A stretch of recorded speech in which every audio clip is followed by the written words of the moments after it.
Good afternoon YouTube, just another update from GLR. That's one last week and one this week, setting some kind of record for 2 in a row. So what have we got? Let's have a little look down in the workshop. As you can see, I'm standing from up above here. We've got the Fab A Engage layout you may have seen a quick preview video of. We've got the colliery down along with its bypass lines and all the other things going with it. The point controllers are going in, and you can see down here there's a big empty area currently with a few things placed on top of it. So what have we got going on there? If I zoom in, where those boxes are is actually going to be a short bridge coming out from underneath the top board where the picture is, in between the gap. There's going to be the GWR double track main line which goes all the way underneath these boards, and you can just about see the track bed over there, so that's quite a long bit of travelling underneath, hidden. Also underneath there, where you can see all the rolls of paper, that's to start the storage yard at yet another layer down. It's going to be Helix taking it down with a 24-lane storage yard which will run along here, and as you can see that's the end of the board so far.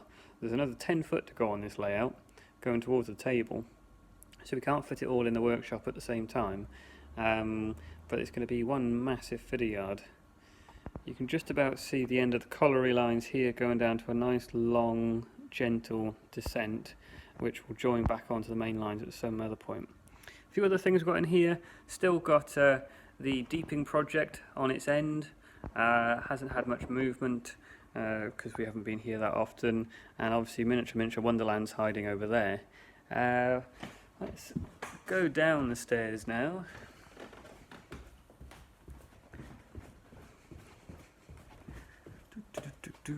We have a little quick look in at these magnificent colliery buildings. And today's work focused on getting this extra link line in here. So the way this colliery is actually going to work, let's do it from the point of view of a train coming in. Train would slog its way up the hill here, bypass all these lines over here and keep on going along this line, at which point it splits into 4. We'll ignore that line for the moment that's just there. These 4 are the arrival lines, and you'll notice one of the arrival lines splits further to give you 5 arrival lines.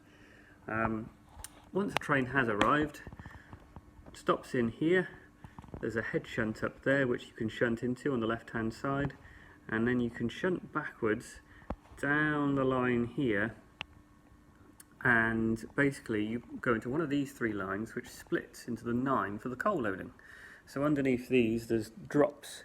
Once you've gone and done that, you can push the completely filled train back down the line here and into one of the departure sidings which has got a stray point sitting in it and a bit of track, but into those departure lines waiting for departure. The 2 sidings you can see are going to be for loco storage and a few random wagons, as there always seems to be around yards.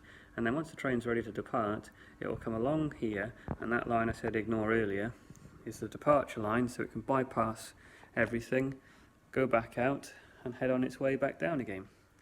So that's this part of this project. A few other things we've been doing this week, getting our website up to date. One rather good thing is the Lay's chips have arrived. There's about 200 of them have come in, so they're available to order on the website.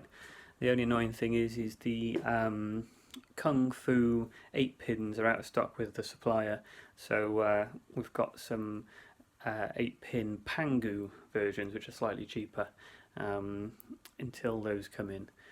So do have a look on the website for those. We are trying to get as much stock on the website as possible. Recently all these Engage locos have gone up on there, and a lot of other things, including we've got some nice new halogen locos. This nice little Class 20 I believe is the deal of the day at the minute. £90 for a sound fitted Class 20.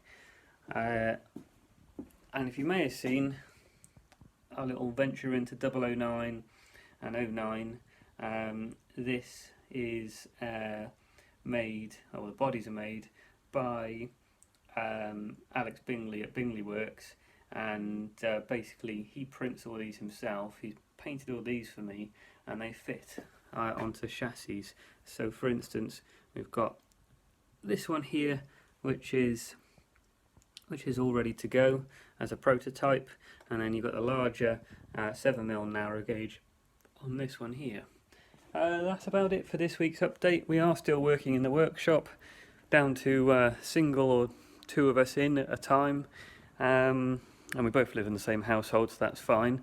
But basically we are open, probably be only in the morning, so give us a call in the mornings if you're after something, or best thing to do is drop us an email.